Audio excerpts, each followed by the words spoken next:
কক্সবাজারের আসল সৌন্দর্য দেখতে হবে কখন আর সেটা কোথায় অবস্থিত জানতে হলে সম্পূর্ণ ভিডিওটি আপনাকে মনোযোগ সহকারে দেখতে হবে।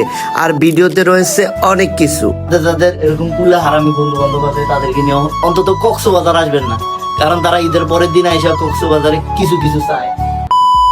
হ্যালো এভরিওয়ান, কি অবস্থা সবার? আশা করি সবাই ভালো আছেন অ্যান্ড আমিও ভালো আছি। আর আমি যদি ভালো না থাকি আপনাদের ভিডিও করে কে দিবে? তো চলেন শুরু করা যাক আজকের ভিডিও। আজকে আমরা ফাইনালি কক্সবাজারের বিকেলটা উপভোগ করার জন্য চলে আসলাম। আর আমরা যেহেতু চলে আসলাম, আমি ভাবতেছি আপনাদেরকে যদি কক্সবাজারের আসল সৌন্দর্য না দেখাই তাহলে কিভাবে হয়।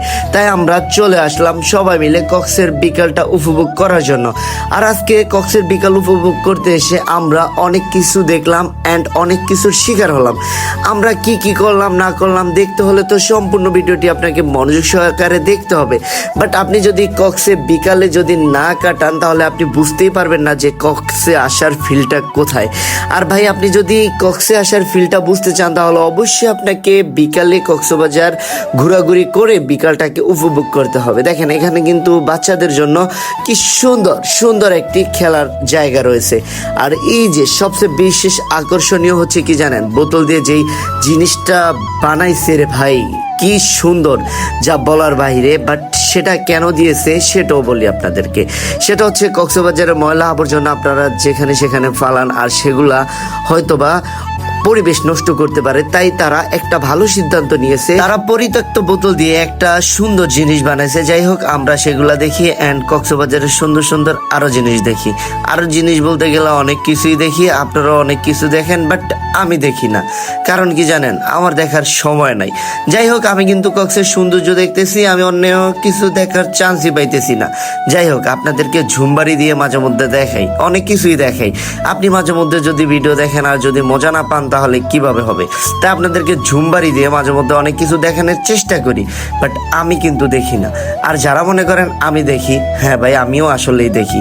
যাই হোক, আপনারা যারা শুনছেন আমি দেখি তাদের বলবো, ভাই আমি কিন্তু আসলেই দেখি না। কক্সের বিকালটা উপভোগ করবেন এই জন্য আপনারা।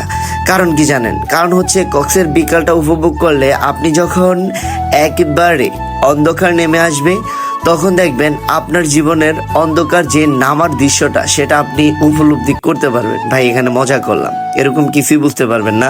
বাট বিকালটা যখন সূর্য একবারে চলে যায় সে মুহূর্তটা কিন্তু আসলে অনেক অনেক সুন্দর। আর সমুদ্রের পাড়ে এসে যদি আপনি এরকম দৃশ্য না দেখতে পারেন তাহলে আপনি, আমি মনে করি, কক্সে এসে কি করবেন? আর আপনি যদি সকালের সৌন্দর্যটা দেখতে চান তাহলে অবশ্যই ভিডিওতে লাইক, কমেন্ট অ্যান্ড শেয়ার করে ফলো দিয়ে পাশে থাকবেন। আর আপনি যদি ফলো না দেন আপনি কিন্তু সকালের ভিডিওটা দেখতে পারবেন না, কারণ ফলো দিয়ে না রাখলে ভিডিও কখন দিব কি না করবো আপনি কিছুই বুঝতে পারবেন না। যাই হোক, আপনারা যারা আমার ভিডিও সম্পূর্ণ দেখেন সব সময় তাদেরকে বলবো, ভাই আসলেই যদি কক্সে আসেন তাহলে কখন আসবেন জানেন? একবারে ঈদের সময় আসবেন, তাহলে দেখবেন আপনি এনজয়টা ভালোভাবে করতে পারবেন। তবে এটা সিঙ্গেলদের জন্য, কাপলদের জন্য না, কাপলরা আসবে অন্য সময়। তবে আমার কাছে সবচেয়ে সুন্দর মুহূর্ত ছিল কিন্তু এটা। আর আমি যখন ভিডিও করেছিলাম তখন আমার মন কিন্তু এটাতে অনেক অনেক অনেক সায় দিয়েছিল, কারণ এরকম দৃশ্যের সাথে আমি পরিচিত হতে পেরে বা দেখতে পেরে আমার নিজের কাছে অসম্ভব ভালো লাগা কাজ করছিল।